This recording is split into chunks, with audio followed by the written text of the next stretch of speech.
Sir आप बात कर रहे थे प्रोटीन डिफिशिएंसी की, तो कैसी वेजिटेरियन डाइट, क्योंकि हम लोग जानते ही हैं कि कहीं ना कहीं इंडिया में वेजिटेरियन लोग ज्यादा हैं, कैसे हम अपनी डाइट को वेजिटेरियन लोग जो है वो, देखिए आप अगर अपने संस्कारों पे, पुराने संस्कारों में जाए, दादी क्या खिलाती थी और गांव में पहले क्या होता था, आपको आज मखाना है, मखाना तो पहले हिंदुस्तान में कोई पूछता नहीं था, इतना सस्ता मिलता था, अब वो सुपर फूड हो गया बाहर जाके।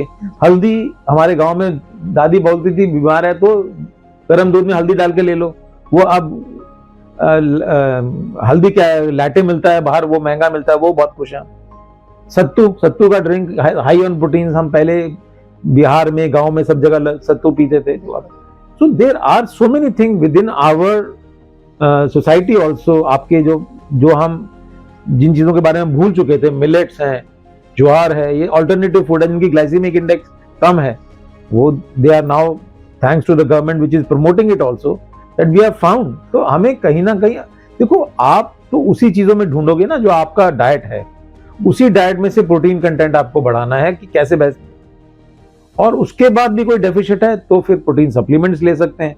But I would say supplements are something which are not sustainable and they are costly thing. आप जो मार्केट से प्रोटीन शेक्स खरीद के पीते हो, उनका किसी को कंटेंट पता नहीं है, एफडीए अप्रूवल्स कईयों के हैं, कईयों के नहीं है, लोग जिम में जाके वे प्रोटीन दे लेते हैं, फिर अपने आप को हाइड्रेट नहीं करते, उनकी किडनीज बैठ जाती हैं, so they are so many problems.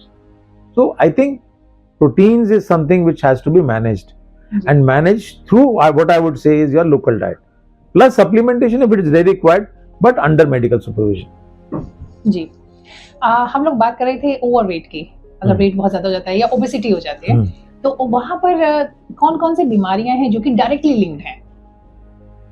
देखिए आज की डेट में जैसे डायबिटीज है, डायबिटीज लोग कहते थे कि बॉडी का हर ऑर्गन को इन्वॉल्व करती है, तो वो डायबिटीज का मेन कारण ही ओबेसिटी है। तो सुपर डिजीज हो गई जिसका हम उसको बोलते हैं डायबिसिटी, कि ओबीज आदमी के बहुत चांसेस होते हैं डायबिटीज होने के।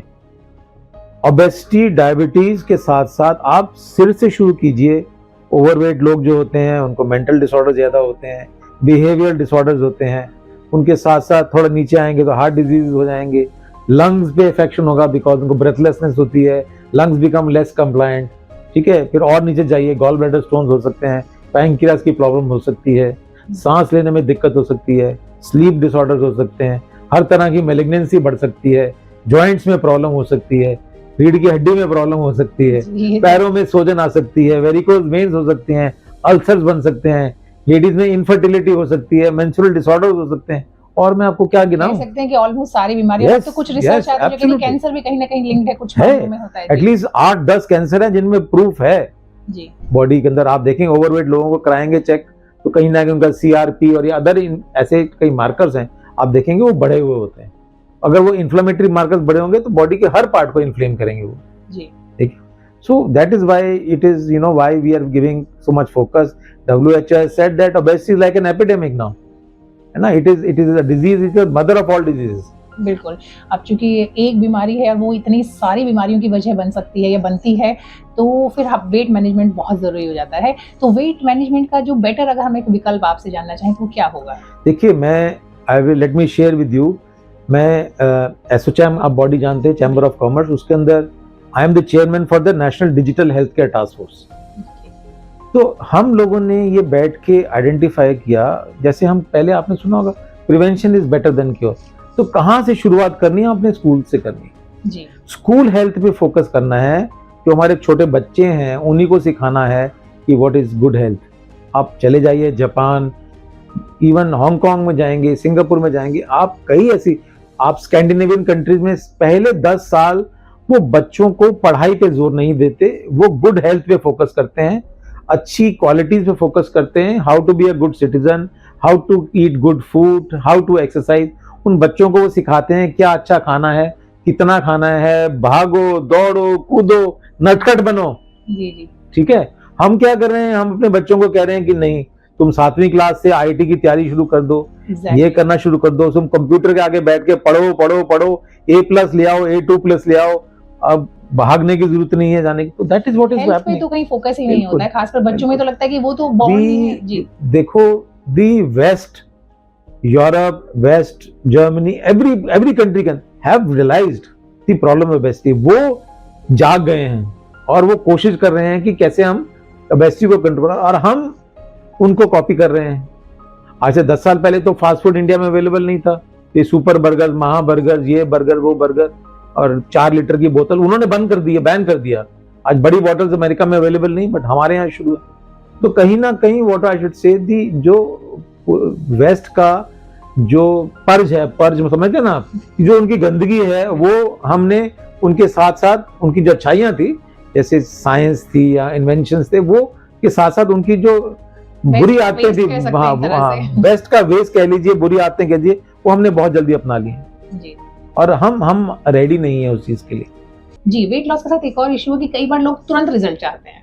अब वो चाहे कई बार कुछ क्रैश डाइटिंग करने लगते हैं, कई बार ओवर एक्सरसाइज करने लगते हैं, और उसके अलावा कुछ और तरीके होते हैं कि जब फास्टिंग भी करते हैं तो फिर ओवर फास्टिंग करने लगते हैं। किसी भी तरीके से वेट लॉस उनको चाहिए। तो वेट लॉस का लेकिन आइडियल तरीका क्या है? मंथ में कितने किलो तक घटाएं तो जिसको सही माना जाएगा? देखिए, आपने जो बात बोली ना, वेट लॉस जैसे आप कह रहे हैं, हमारे पास लोग आते हैं, वो कहते हैं डॉक्टर साहब मेरी बेटी की शादी होने वाली है, आप 7-8 किलो वजन कम करा दो, एक बारी शादी कर दें, फिर हमारी कोई चिंता करने की जरूरत नहीं।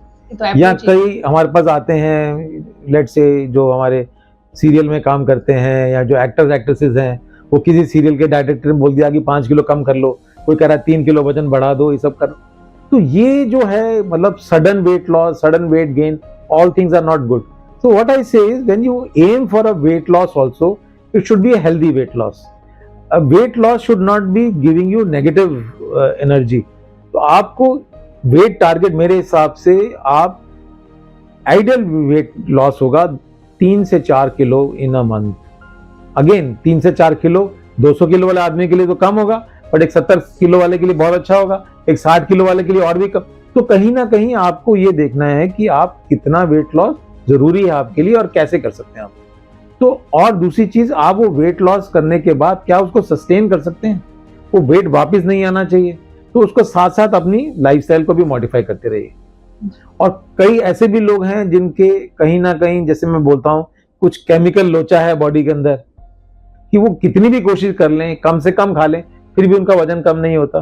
तो बेसल मेटाबॉलिक रेट बहुत कम उनका है। कई ऐसे हार्मोन्स उनके होते हैं जो बड़े होते हैं, उनके वजन को गिरने नहीं देते। तो जेनेटिक फैक्टर्स हैं। तो एंड अब गलती से या जैसे भी है ओवरवेट हो गए, 150 किलो के हो गए, 200 किलो के हो गए, उनको 70-80 किलो वेट लॉस करना है, तो वो तो किसी डाइटिंग प्रोग्राम से नहीं होगा। They need a help, and these are the group of people who come to us. Ji. And then we have simple bariatric weight loss solutions which we offer to them, and we change their life. Because ये बच्चे, मैं ऐसे बोलता हूँ कि एक दलदल में घुस रहे हैं, अपनी सेल्फ एस्टीम लूज कर रहे हैं, तरह तरह की बीमारियां आ रही हैं, डायबिटीज हो गया, ब्लड प्रेशर हो गया, नींद नहीं आ रही, सांस ठीक तरह नहीं आ रहा। तो कहीं ना कहीं अगर इनकी हेल्प नहीं करेंगे, I will not mince my words, they are going to die. We have to save them. It is a SOS coming from them कि हमारे को बचाओ। और इन लोगों के लिए हमारे पास बैरिएट्रिक सर्जरी एक सोल्यूशन आज की डेट में है, जिससे हम ये मरते हुए बच्चों को बचा सकते हैं, वापस स्ट्रीमलाइन में आ सकते हैं और दोबारा एक जिंदगी दे सकते हैं। जी। कोई एज लिमिट भी होती है इसके लिए कि मिनिमम एज इतनी होगी और मैक्सिमम एज? देखिए, इफ यू से, जो गाइडलाइंस हैं वो ये कहते हैं कि आप 14 से लेकर 70 साल की लिमिट में आप ये कीजिए। 14 साल तक बच्चों का स्केलेटल ग्रोथ हो जाता है, डेवलपमेंट हो जाता है, फिर भी आप क्रॉस चेक करते हैं कि स्केलेटल ग्रोथ पूरी हो गई कि नहीं हो गई, बच्चा समझ सकता है, उसके माँ बाप कितने इंटेलिजेंट हैं। उसी तरह 70 से ऊपर अगर कोई बहुत ही ज्यादा फिजिकली फिट है, जनरल एनेस्थीसिया के लिए फिटनेस है, तो आप सोच सकते हैं कि क्या फायदा है, क्या नुकसान है ना। तो मैं हमेशा ये बात बोलता हूँ कि फर्स्ट डू नो हार्म। हमारे ना ग्रीक लैंग्वेज में लिखा है प्राइमम नॉन नॉसेयर, उसका मतलब है, हमारा ये लोगो है डॉक्टर्स का, प्राइमम नॉन नॉसेयर, पहले नुकसान किसी का ना करो, फायदा तो बाद में करोगे, बिल्कुल ठीक है ना। तो नुकसान नहीं करना किसी का पहले, तो ये सोच के चलना है हमें। जी। तो बैरिएट्रिक सर्जरी की आप बात कर रहे थे, ये भी कई तरह की होती है, तो कैसे आप चुनते हैं कि किसके लिए कौन सी सही रहेगी? देखिए, बैरिएट्रिक सर्जरी की बहुत सारी रेंजेस हैं। उसके अंदर हम ब्रॉडली 2 तरीके की सर्जरी डिवाइड करते हैं। एक होती है रिस्ट्रिक्टिव, एक होती है मैल एब्जॉर्प्टिव। रिस्ट्रिक्टिव मतलब हम ये रिस्ट्रिक्ट कर सकते हैं कि आप कितना खा सकते हो, उसको रिस्ट्रिक्ट कर देते हैं। और मैल एब्जॉर्प्टिव होती है जिसके अंदर हम मैल मतलब बुरा एब्जॉर्प्शन प्रोड्यूस कर देते हैं, इंटेस्टाइन को छोटा कर देते हैं, कोई बाईपास कर देते हैं, ताकि आप जो खा रहे हैं वो हजम नहीं हो, वो आपके टॉयलेट के थ्रू बाहर निकल रहा है। तो कहीं ना कहीं मैल अब्जॉर्प्शन मतलब बुरा अब्जॉर्प्शन प्रोड्यूस करना भी लॉट ऑफ रिस्पॉन्सिबिलिटी है। तो आप मैल अब्जॉर्प्शन भी उन्हीं को प्रोड्यूस करोगे जिसमें आप देखते हो कि इतना नुकसान हो रहा है कि मैल अब्जॉर्प्शन करने से शायद फायदा हो जाए। और दूसरा जैसे सिंपल रिवर्सिबल प्रोसीजर होते हैं, जैसे बलून होता है, या आज की डेट में अगर हम देखेंगे, मैं अपना 20-25 साल का एक्सपीरियंस बताऊं तो हमारे देश में सबसे इफेक्टिव फिजियोलॉजिकल प्रोसीजर होता है जिसको हम स्लीव गैस्ट्रेक्टमी बोलते हैं। स्लीव गैस्ट्रेक्टमी हम स्टमक की वॉल्यूम को कम कर देते हैं, है ना। मैं अपने मरीजों को समझाता हूं कि जैसे अभी आपका शर्ट का साइज है XXL, हम उसको एक्स्ट्रा स्मॉल बना देंगे स्लीव गैस। कुछ समय के बाद ये एक्स्ट्रा स्मॉल जो है मीडियम साइज पे आ जाएगा। 5-6 साल का स्टमक थोड़ा सा स्ट्रेच करके मीडियम, और मीडियम ही आपका साइज होना चाहिए। तो it is a near physiological procedure, इसमें कोई आंतों के साथ छेड़खानी नहीं की जाती। और क्योंकि हमारा इंडियन पेशेंट जो है वो प्रोटीन डेफिशिएंट है, इसलिए कोई malabsorptive procedure like a bypass we really avoid, क्योंकि वो आगे जाके प्रोटीन सप्लीमेंट लेना होता है, फॉलो करना जरूरी, तो वो हम देख के चलते हैं। बट हाँ, अगर किसी को अनकंट्रोल्ड डायबिटीज है, किसी को सीवियर डिस्लिपिडीमिया है ना, तो ऐसे लोगों के बारे में हम फिर बाईपास भी करते हैं। बाईपास भी तरह तरह के हैं, एक मिनी गैस्ट्रिक बाईपास होता है, एक रूएन वाई गैस्ट्रिक बाईपास होता है, फिर एक बीपीडी होता है। ये सब अलग अलग तरह के प्रोसीजर्स हैं।